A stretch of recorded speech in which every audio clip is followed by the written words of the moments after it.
आगे बढ़ें और आपको बताएं, पीआईए ने इस्लामाबाद ट्रांसफ़र की मद में मुलाजमीन के लिए भारी मराहत का ऐलान कर दिया है। फाइनेंस और स्टोर डिपार्टमेंट से मुतल्लिका मुलाजमीन को 4 मई तक इस्लामाबाद रिपोर्ट करने की हिदायत जारी कर दी हैं। मुलाजमीन को 6 हफ्तों तक इस्लामाबाद कराची में फ़राइज़ अदा करने की भी सहूलत फराहम की जाएगी। इस हवाले से बात करेंगे, नुमाइंदा खुर्शीद रहमानी हमारे साथ मौजूद हैं, बताइएगा। जी, कौमी एयरलाइन के मुलाजमिन के लिए बड़ी खबर है, खुशखबरी की खबर है। और ये खबर सुनने के साथ ही जो पीआईए के मुलाजमिन हैं, उनमें खुशी की लहर दौड़ गई है। गुज़िश्ता जो पीआईए अरबों रुपए की बिना पर निचकारी हुई थी, अब पीआईए ने इस्लामाबाद ट्रांसफर की मद में मुलाजमिन के लिए भारी अलाउंसेज और मदद का ऐलान किया है, जबकि फाइनेंस और स्टोर डिपार्टमेंट से मुतल्लिका मुलाजमिन को 4 मई तक इस्लामाबाद रिपोर्ट करने की हिदायत की है।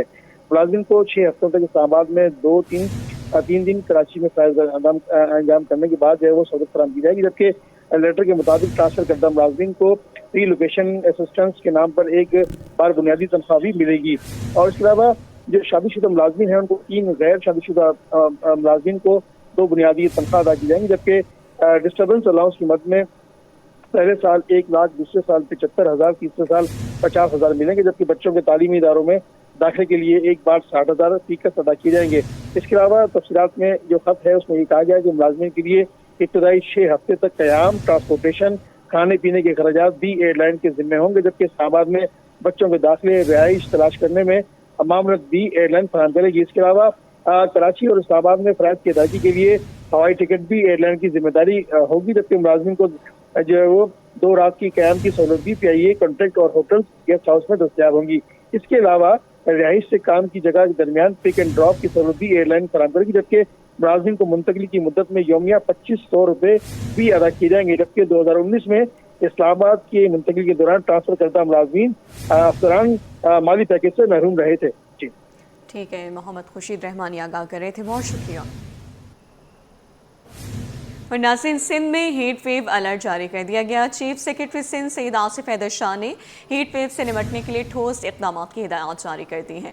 इस हवाले से तफसीलात जानेंगे आज़ाद तोहड़ियों से। आज़ाद, बताइए।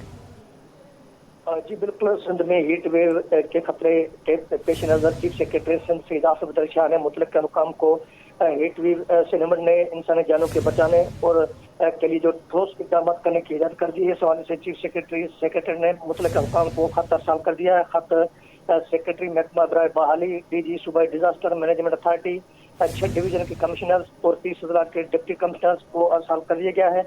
खत में तमाम हुकाम को हीट वेव से निपटने के लिए हंगामी ठोस इक़दाम करने की हिदायत कर दी गई है, जबकि हीट वेव से निपटने के लिए जामे मनसूबाबंदी करने की भी हिदायत कर दी गई है और तमाम हुकाम को फौरी तौर पर चीफ सेक्रेटरी सिंध के अहकाम पर अमल दरामद को यकीनी बनाने की भी हिदायत कर दी गई है। जी ठीक है आज़ाद, बहुत शुक्रिया। मज़ीद आप हमारे साथ रहिएगा। सिंध सहकार ने स्कूल खुसूसी बजट के खर्च के लिए कमेटियां कायम कर दी हैं। हर 3 रुकनी कमेटी का सरबरा हर ज़िले का डिस्ट्रिक्ट एजुकेशन अफसर होगा। स्कूल तालीम ने नोटिफिकेशन जारी कर दिया है। आज़ाद थोड़ी हमारे साथ ही मौजूद हैं। आज़ाद, बताइए। जी बिल्कुल, हुकूमत सिंध ने स्कूल्स के लिए मखसूस करदा खुसूसी बजट की निगरानी के लिए और शफाफियत और फौरी अखराजात के हवाले से जिले सतह पर डिस्ट्रिक्ट सहूलत कमेटियाँ कायम कर दी है। इस हवाले से महकमा स्कूल तालीम के सेक्शन अफसर जनरल है इकबाल जुने, जो उनके दस्तखत से नोटिफिकेशन जारी करके हर जिले में जिले सहूलत कमेटियाँ कायम कर दी हैं। 3 रुकनी जिले सहूलत कमेटी का सरबराह डिस्ट्रिक्ट एजुकेशन अफसर होगा। कमेटी में चीफ मॉनिटरिंग अफसर और मुतल्लिका जिले का डिस्ट्रिक्ट कोऑर्डिनेटर भी मेंबर के तौर पर शामिल होगा। कमेटी हर जिले में स्कूल की मखसूस बजट की निगरानी करेगी। कमेटी डिस्ट्रिक्ट अकाउंट्स ऑफिस से राब्ता कायम करके डीडीओ के मसाइल हल करेगी। कमेटी रोजाना 2 घंटे स्कूल मखसूस बजट पर काम करेगी। बजट सुस्त इस्तेमाल करने वाले हेडमास्टर्स को फोन कॉल करके मुनासिब तरीके से समझा जाएंगे, जबकि committee director general monitoring evolution school तालीम और एडिशनल सेक्रेटरी पीडीएफ स्कूल तालीम को रोजाना की बुनियाद पर पेशरफ की जो रिपोर्ट जो है उनको अरसाल करेगी और आगाह रोजाना के बुनियाद पर कर दिया जाएगा। जी आज़ाद तोहड़ी, बहुत शुक्रिया आगाह करने के लिए।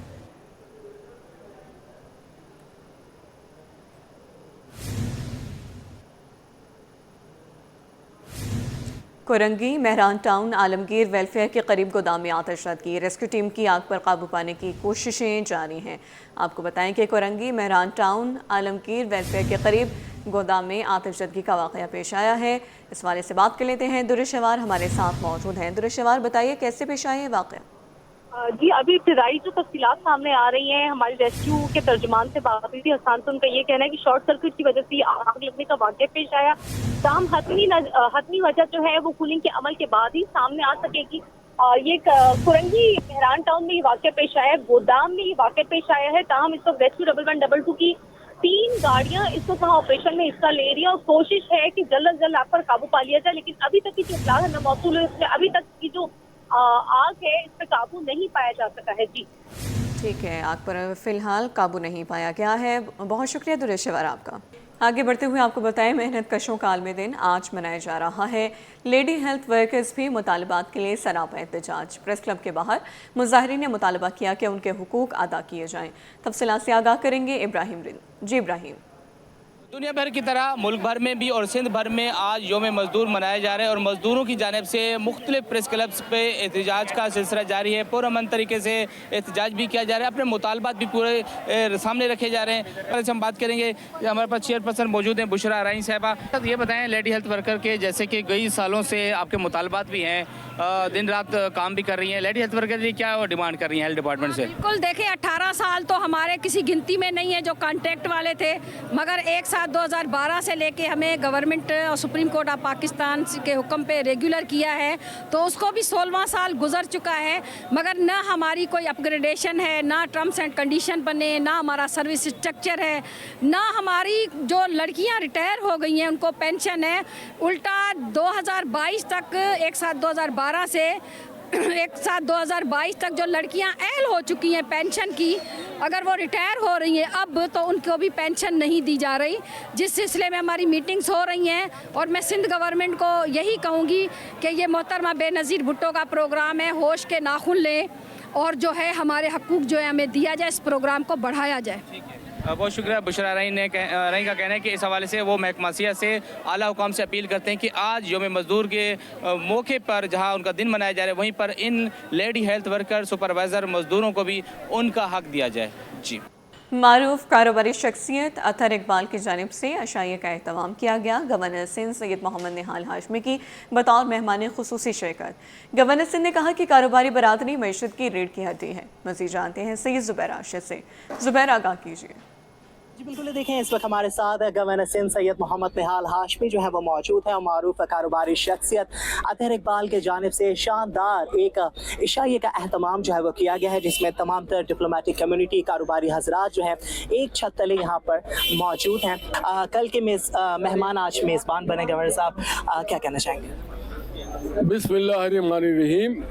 एक नीले ने आसमान के छतरी तले आज मेहमान है। छत नहीं है, नीली छतरी है आसमान वाली।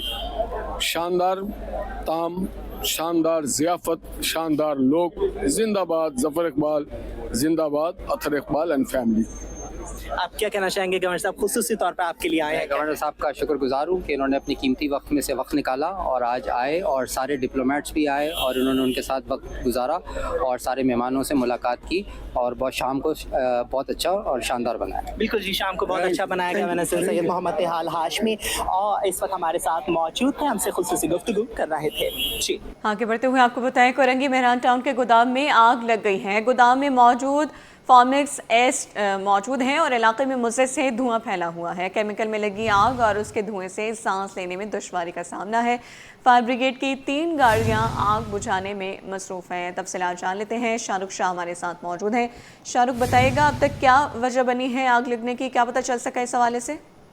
जी बिल्कुल, देखिए ऐसे कुछ देर कबल जो फायर काम है उनको आग लगने की इतला मौसूल होती है। कोरंगी मेहरान टाउन का ये इलाका है जहाँ पे फायर ब्रिगेड की इनिशियल 2 गाड़ियां मौके पे पहुंची हैं। उन्होंने आग पे कंट्रोल करने की कोशिश की है, मगर जो केमिकल है उसमें जो है वो आग लगी थी और केमिकल और ये फॉर्मिक्स एसिड है जिसमें जो है वो ये आग लगी थी, जिसमें जो है वो रेस्क्यू काम ने फौरी तौर पर रिस्पॉन्ड किया है और इस वक्त कंट्रोल करने की कोशिश की जा रही है, क्योंकि ये एसिड इतना खतरनाक है कि यहाँ पे जो इलाका है ये पूरा इसी एसिड से जो है वो मुब्तला है और यहाँ पे मुज़र सेहत जो वबा है वो इस वक्त फैली हुई है।